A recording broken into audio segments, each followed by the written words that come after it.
Dans Dimanche soir, le slammer Grand Corps Malade rend hommage à celle qui partage sa vie depuis 20 ans. Le couple s'est rencontré alors que l'artiste sortait tout juste de sa longue convalescence à la suite de l'accident qui l'avait rendu tétraplégique incomplet. C'est aussi peut-être l'amour qui a sauvé Roméo, qui lui a donné la force de continuer et de se battre. Vous écoutez Transfert épisode 154, une histoire racontée au micro d'Astrid Verdun.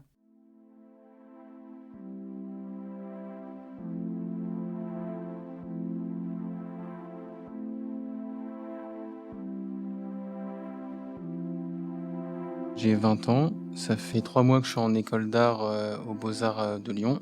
Et en parallèle de ça, j'ai une pratique du graffiti que je fais depuis, je pense, à peu près 5 ans et qui s'est pas mal intensifié avec le temps. Enfin, que j'ai commencé une pratique un peu d'adolescent qui voulait en quête, je sais pas, de sensations, en tout cas. Et là, ça fait donc 2 ans que voilà, c'est vraiment quelque chose qui occupe ma vie. À plein temps, parce que c'est quelque chose, enfin, qui vraiment façonne, déjà la manière de voir le paysage urbain, qui façonne notre, manière de réfléchir parce que, vu que c'est quand même quelque chose d'illégal. Depuis à peu près 1 an, j'ai beaucoup de graffiti sur train. Ce qui m'intéresse dans la pratique du graffiti sur train, c'est que c'est un peu une des choses les plus intenses qu'on peut retrouver dans le graphe parce que, on n'est plus tant sur quelque chose de pictural, d'apposer son nom, enfin, sur tout ce qui est autour du graphe. On est sur, limite quelque chose de l'ordre de la performance où on va, pendant 10 ça enfin, en général, ça dure pas plus de 10 minutes et c'est toute une mission, on fait du repérage, enfin voilà, c'est tout un contexte et on a 10 minutes de moments où là, c'est vraiment, l'adrénaline au max. Donc c'est vraiment une pratique, ultra égoïste et liée, voilà, à une recherche de plaisir personnel. Donc en janvier 2018, ça fait, donc voilà, pas mal de temps que je fais des graphes, sur train. Et là, avec un ami à moi avec qui on peint souvent, on décide d'aller faire un train de marchandises. Mais en fait, c'est des endroits qui sont donc pas très surveillés et donc là, on est plus sur l'ordre du, on y va en journée, on prend un peu notre temps. Enfin, c'est quand même un rapport un peu agréable, on va dire. Donc là, ce jour-là, on est avec, mon ami, on prépare un peu la mission, enfin on n'est jamais allé à cet endroit et on nous avait un peu, dit, comment y aller, enfin on nous avait donné un plan parce que c'est quand même un dépôt, donc c'est illégal d'entrer dedans, mais là, le fait est que, c'était ouvert et parce que des gens avaient déjà ouvert les grillages. Donc on rentre, dans ce dépôt de train et c'est un chose vraiment, très, très grand à ciel ouvert. Voilà, il y a énormément de trains qui sont posés. Donc, on choisit, un train où il y a pas déjà des graffitis dessus. On fait, chacun, un graphe. Ça prend à peu près, je pense, 1 heure. Là, il commence à faire nuit. Tous les 2, on faisait pas mal de photos, de vidéos pour, documenter toute cette pratique. Donc là, après avoir fini, le graphe, je décide de prendre, une image un peu de l'ambiance et de l'endroit. Donc je décide d'escalader le train. Et là donc, après il se passe un trou noir et je me réveille, à l'hôpital à peu près 1 mois après.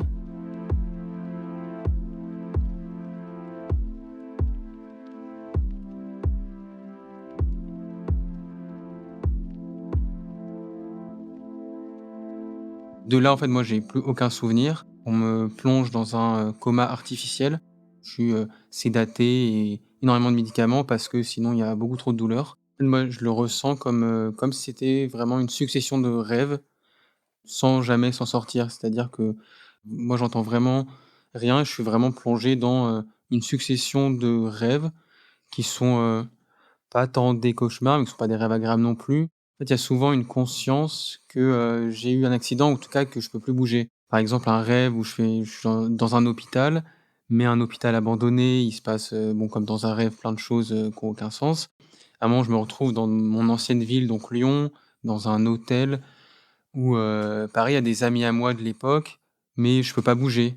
À un moment, donc, on me réveille, de ce coma et là, en fait, c'est pas du tout un réveil, choc, en fait, c'est un réveil hyper, lent et progressif parce qu'en fait, ce qui me plonge dans le coma, c'est les médicaments. Donc enfin voilà, plein de sédatifs et donc pour me sortir du coma, juste, ils enlèvent petit à petit des médicaments. Donc moi, là, je me réveille, mais je comprends pas ce qui se passe, je peux pas parler parce qu'en fait, j'ai une trachéo. Trachéo, c'est une, un tube qu'on nous met dans la gorge pour pouvoir respirer. Et là, il se passe 2 semaines très, très étranges aussi, où en fait je pense que je dors, vraiment les 90 du temps et les autres, je suis réveillé, mais je comprends vraiment pas ce qui se passe. Enfin, j'ai un peu des hallucinations. Donc en parallèle de ça, je comme recommence enfin, j'ai les premières res visites en fait qui arrivent. Donc là, bah, c'est, au début mes parents. C'est un moment, ouais, assez, intense parce que là, moi, je peux pas parler et eux, je les vois, bah, très émus et enfin, voilà, je comprends qu'il s'est passé quelque chose, de grave, mais j'ai pas encore moi, j'ai pas la conscience de ce qui s'est passé vraiment. Juste, je vois, bah, tout mon corps, avec des pansements, en fait, de partout. Là, j'ai vraiment, il y a aucune partie de mon corps qui est sans bandage, en fait, sauf les yeux, quoi. Et moi, je suis dans une chambre, stérile, donc ce qui fait qu'en fait, il y a tout un protocole sanitaire à respecter. Dès qu'une personne doit rentrer dans ma chambre, elle doit se mettre, en blouse, avec un masque et voilà. Donc au début, quand je les vois, c'est, juste, bah, juste les yeux, quoi, en fait. Et moi, je peux pas parler non plus à ce moment-là. Donc c'est plus eux qui me parlent un peu, qui me donnent des nouvelles. Moi, des fois, j'arrive à poser un peu des questions parce qu'on a un peu un système où, avec des lettres, enfin, ma mère fait, par exemple, la liste de l'alphabet. Moi, j'arrête quand je choisis. Donc voilà, donc j'ai aucune conscience de combien de temps, je suis resté là. Du coup, quand je me réveille, le 1er chose que je veux savoir, c'est si mon école est au courant qu'il m'est arrivé quelque chose. Donc ils me disent que oui, bien sûr. En fait, là, j'apprends donc que ça fait, 1 mois que j'ai été dans le coma. Ça fait quand même, je pense, peut-être une semaine que je suis réveillé, mais c'est quand même un semi-réveil. Mais j'ai toujours pas compris ce qui s'était passé vraiment. Et à un moment, en fait, j'ai une infirmière, en fait, bah, qui m'explique ce qui s'est passé. Parce qu'en fait, moi, ce que je savais pas, c'est qu'au-dessus de ces, trains de marchandises, il y avait des lignes à haute tension. Donc, bah, en fait, les lignes qui donnent, l'énergie au train. Vu que c'était des trains de marchandises, je pensais que ça roulait à l'essence. Enfin, en tout cas, voilà, j'avais pas cette conscience, que c'était dangereux parce que je savais que sur d'autres types de trains, ça existait. Et moi, en fait, ce qui s'est passé, c'est que j'ai pas touché directement ces câbles à haute tension, mais j'ai servi, de conducteur, en fait. J'ai reçu ce qu'on appelle un arc électrique, c'est-à-dire une décharge de 20 000 volts, ce qui m'a, en fait, projeté du train. Donc en plus, j'ai fait une chute de à peu près 3 mètres et que là, je suis brûlé à, 50 de la surface corporelle et que c'est majoritairement sur mes jambes, sur, mon buste et sur mes mains. Heureusement pas sur mon visage, mais je peux pas du tout voir, en fait, parce que voilà, je suis complètement, j'ai des bandages partout sur le corps. Dans les moments où ils me changent les pansements, c'est-à-dire quand même tous les 2 jours, en fait, c'est sous anesthésie parce que, sinon pour l'instant c'est trop douloureux.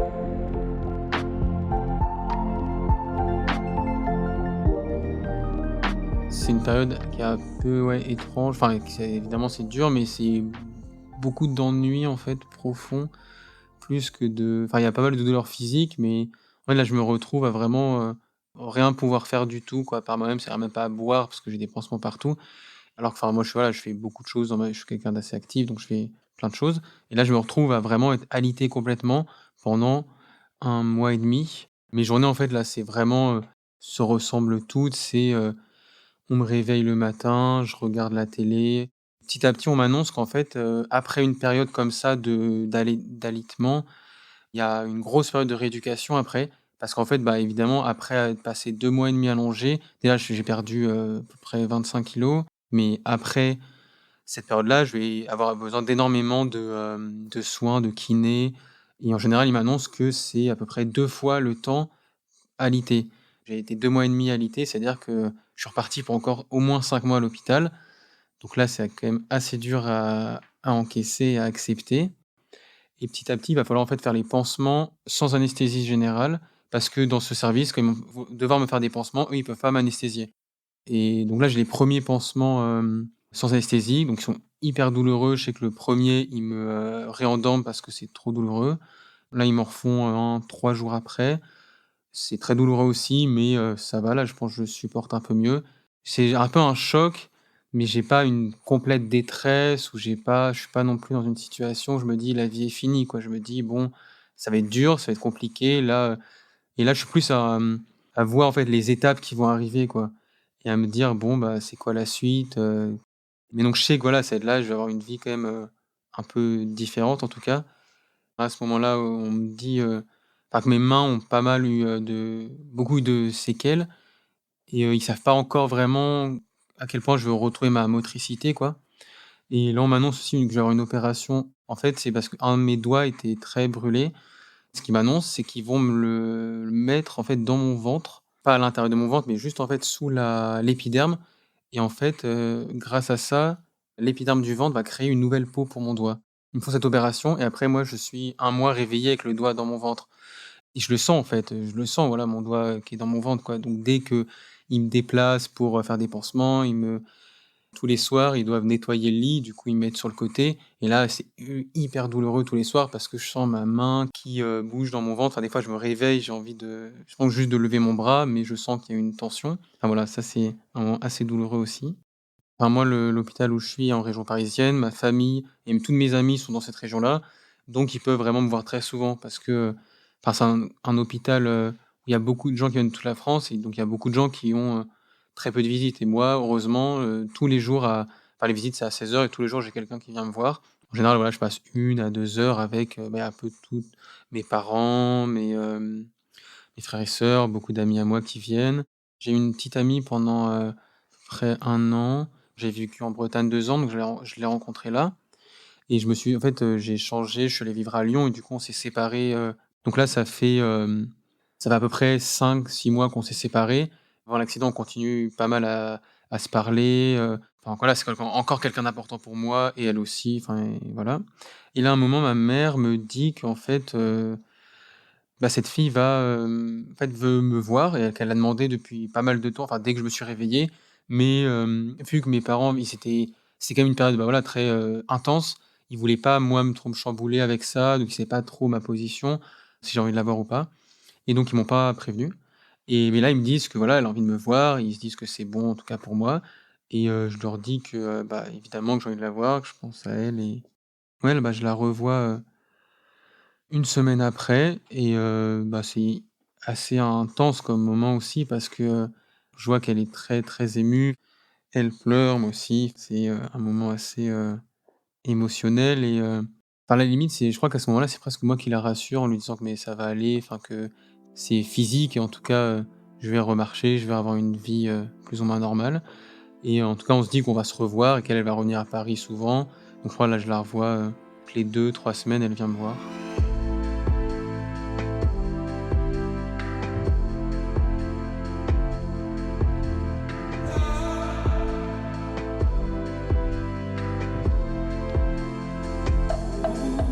Pour, petit à petit avoir un peu plus à chaque fois d'autonomie.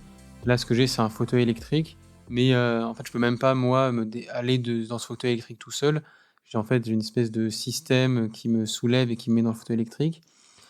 Bon voilà, ça me permet d'aller tout seul à la rééducation, tout seul d'aller des fois à la cafétéria, acheter, à manger ou à boire. Donc là, voilà, c'est un peu le début d'un rapport aux autres, parce que j'étais un peu dans une bulle depuis, 3 mois où je suis juste, moi avec des infirmiers, enfin voilà, des gens du corps médical ou ma famille, mais pas trop de gens de l'extérieur. Là, voilà, je ressens un peu le regard des gens quand je suis, par exemple, dans la file de la cafétéria et moi, je suis avec un énorme fauteuil électrique, et là, c'est assez compliqué parce que, d'un côté, j'ai envie de leur dire que moi, ça va aller, que je vais marcher, enfin, que je vais pas être, handicapé. Quand je suis avec des inconnus, j'essaie de bouger mes jambes pour qu'ils comprennent que, je suis pas, paralysé. Il y a des réunions de tous les mois, en fait, font état des avancées, de l'avancée de la rééducation, c'est quoi les prochaines étapes, en fait. Donc là, je suis avec mes parents et toute l'équipe un peu de gens qui me suivent, c'est-à-dire les infirmières, le makiné, une ergothérapeute, enfin voilà, pas mal de gens. Ils ressentent que je suis trop passif, que, je prends pas assez part dans ma rééducation et que voilà, je me laisse un peu parce qu'en fait, il y a quand même beaucoup d'heures de rééducation par jour, mais à côté, voilà, il faut que ce soit quand même moi qui, des fois, décide de, se lever. Enfin, il faut vraiment que je sois plus actif et donc là, quand on nous dit ça, alors qu'on a vraiment enfin, un peu un moment de régression où là, ça fait 3 mois en fait, c'est vrai, parce que je suis hyper passif et donc moi, me remettre à faire des choix, à me dire: «OK, si je veux remarcher le plus vite possible, faut que je fasse le plus d'efforts possible». C'est compliqué. Donc là, qu'ils m'annoncent ça, c'est hyper dur, mais en même temps, je me dis: «Bon, voilà, plus, je vais faire d'efforts dans ma rééducation, plus je vais sortir d'ici vite et plus je vais pouvoir recommencer, un peu, faire ma vie». À ce moment-là, enfin, je revois toujours, la fille avec qui j'étais, qui vient me voir, en fait, assez souvent, qui habite pas à Paris, mais qui vient à peu près au moins toutes les 2 semaines pour me voir. Moi, je sais pas vraiment, ce qu'elle ressent, si elle a encore des sentiments pour moi. En tout cas, c'est quoi ce qu'est est-ce qu'elle veut qu'on se remette ensemble? Enfin, je me pose pas mal de questions et je sais qu'à ce moment-là, voilà, elle me fait une, lettre et qui explique, que, bah, voilà, elle a toujours des sentiments pour moi, qu'elle a envie qu'on se remette ensemble et que l'année prochaine, elle veut venir, me rejoindre, à Lyon et qu'on reconstruise des choses ensemble et donc voilà, là, c'est un moment, bah, hyper, heureux et où aussi je peux, vraiment me projeter et me dire: «OK, l'année prochaine, je retourne dans mon école, je me remets avec, ma copine». Donc voilà, là, c'est un moment où ça me booste quand même à me dire, «Bon, là, faut sortir de l'hôpital, quoi. Faut recommencer à marcher, faut redevenir, en fait, autonome, quoi». J'ai un rendez-vous avec une assistante sociale. En fait, c'est la procédure, mais quand, voilà, on est dans une situation comme ça, on a un rendez-vous avec une assistante sociale qui fait un dossier à la maison des handicapés. Donc là, elle m'explique que, possiblement, je vais être dans un foyer à Lyon pour, jeunes, handicapés ou sinon que je vais devoir, aller dans un autre hôpital à Lyon, en tout cas au début. Elle émet plusieurs hypothèses, quoi, mais en tout cas tout ça, c'est hyper dur à entendre de se dire que peut-être, dans, 6 mois, je vais être encore, dans un endroit où on doit me faire à manger parce que je pourrais pas le faire. En parallèle, je vais pouvoir commencer à rentrer chez moi le week-end. Je suis hyper content parce que voilà, ça fait enfin retrouver un environnement un peu, connu et agréable. Je pense une des choses qui m'a le plus ému, c'est retrouver mon chien parce qu'en fait, c'était, enfin, j'arrive en fauteuil roulant, donc mon chien, bah, enfin, c'est je pense qu'elle comprend pas ce qui se passe et du coup, elle est hyper émue et enfin, moi aussi et je pense que c'est la première fois où je pleure un peu, où j'ai je sais pas, j'avais pas eu beaucoup de pleurs pendant ces temps-ci, mais là, c'est ouais, c'était en fait un moment hyper émouvant pour moi.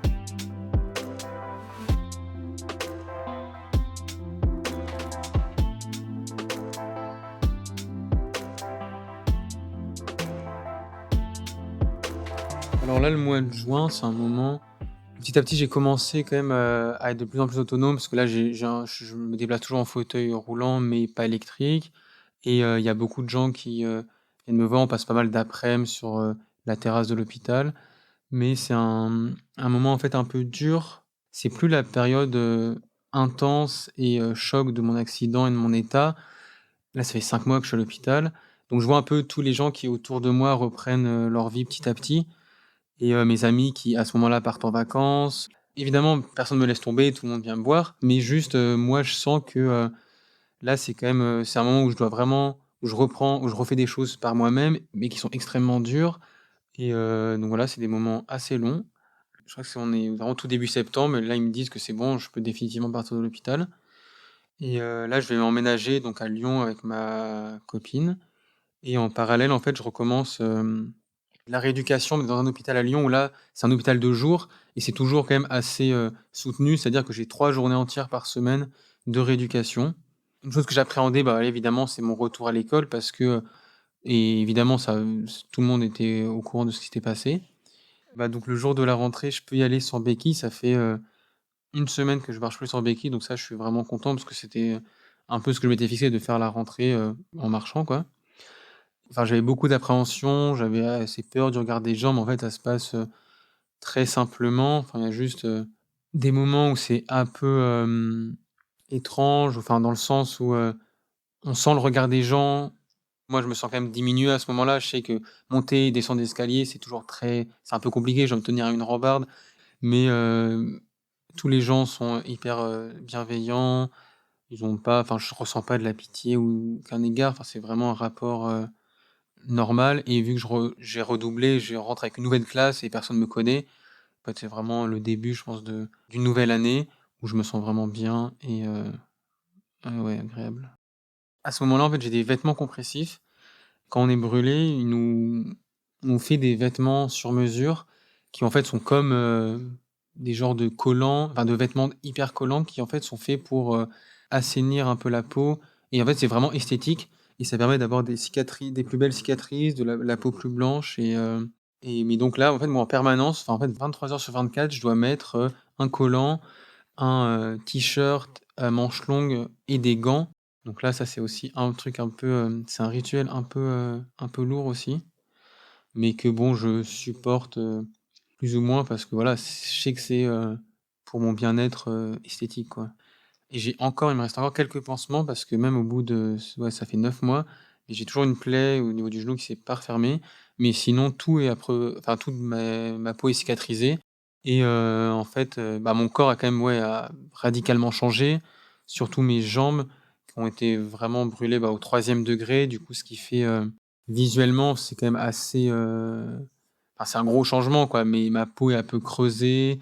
Vu que j'ai beaucoup de greffes de peau, j'ai des espèces de quadrillages sur la peau. Et j'ai aussi pas mal eu de brûlures aux mains, dont des, brûlures qui ont affecté les cartilages. Du coup, en fait, ça se voit. Ça, c'est la chose qui, à ce moment-là, me complexe un peu. C'est mes mains parce que j'ai 2 doigts qui, sont un peu, crochus. J'ai été amputé d'une phalange. Je suis, très complexé des mains. Je pense que la relation que j'ai avec ma copine m'aide beaucoup à accepter mon corps comme il est parce qu'elle, c'est, je pense, quelqu'un de très, positif et qui, me fait pas du tout ressentir que je suis différent et voilà, les relations intimes que j'ai avec elle sont à peu près, comme avant. En fait, je pense que c'est plus les relations que j'ai après qui, petit à petit font vraiment, évoluer dans l'acceptation de ce corps. Parce qu'en fait, c'est avec cette amie, je suis un peu dans une bulle aussi avec elle où, elle m'a suivi durant l'accident. Elle a vu l'évolution de mes cicatrices, donc voilà, elle sait très bien ce qui s'est passé et elle m'accepte, totalement comme je suis. Après, je me sépare de cette fille, en mars de l'année 2019. Je sais que ça va être un peu compliqué aussi d'avoir des relations avec d'autres, filles parce que, je me bloque un peu et je me dis: «Bon, ça va être quelque chose de très lourd» et enfin, même si je sais qu'au fond, ça va pas déranger les gens, enfin, le fait de se montrer, tout son corps nu qui rend en fait un corps différent à une autre personne, c'est quand même un pas à passer. La première relation que j'ai eue après elle, j'ai bien pris le soin de lui faire comprendre qu'il m'était arrivé un accident. Enfin, en fait, elle le savait, mais ouais, j'avais besoin vraiment que, ce soit explicite, qu'il m'était arrivé quelque chose et que j'avais un rapport, que j'avais un corps vraiment différent et enfin la première relation, sexuelle qu'on a eue, c'était vraiment quelque chose d'une relation vraiment normale. Là, je me dis qu'en fait, c'est pas grave, enfin que les gens, on est tous, on est tous un peu différents en tout cas et que les gens avec qui j'ai envie d'avoir relation, je pense que c'est des gens, ouverts, et du coup ça va pas les déranger et à chaque fois en fait ça pose, aucun problème et donc ça me permet d'accepter vraiment complètement, mon corps et me rendre compte que c'est pas important quoi, c'est une surface et c'est pas ça qui compte quoi.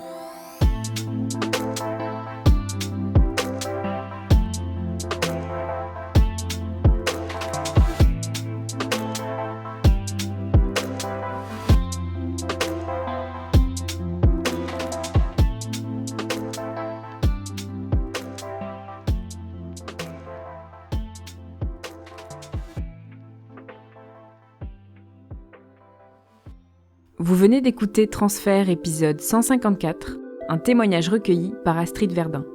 Il a été produit et réalisé par Slate.fr, sous la direction de Christophe Caron et Benjamin Septem-Ours.